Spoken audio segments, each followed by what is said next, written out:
আমরা যারা ওয়ারিংয়ের কাজ করি আমরা কিন্তু প্রথমেই এখানে এনসিবি বেকার আমরা পিট করব, কারণ আগে কিন্তু এইভাবে আপনারা বেকারের কাজটা করবেন। তার দ্বিতীয়বার কিন্তু আপনার এখানে ডিবি বিল্ডের ভিতরে তারগুলা হিসাব কিতাব করে কাটবেন এবং গুছাবেন। গুছানির পর কিন্তু আপনার বেকারগুলা একটার পর একটা লাগিয়ে দিতে পারবেন।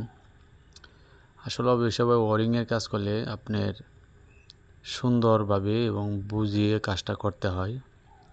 আর আমরা তো বেকারগুলো পিট করব, কারণ ওটা প্রতি রুমে একটা করে বেকার দিব আমরা এনসিবি। এটা কিন্তু কিভাবে দিতে হবে ভিডিওটা শেষ পর্যন্ত দেখবেন। আশা করি ভিডিওটা দেখলে আপনাদের ভালো লাগবে। কিন্তু ওয়ারিংয়ের কাজ কিন্তু আসলেও সুন্দর করে বুঝতে হবে এবং ভালোভাবে করতে হয়। আমি কিন্তু এটা ডিবি বোর্ডে এখানে এটা 2000 স্কোয়ার একটা বিল্ডিং, এখানে কিন্তু আমি 2টা ডিবি বোর্ডের আয়োজন করছি।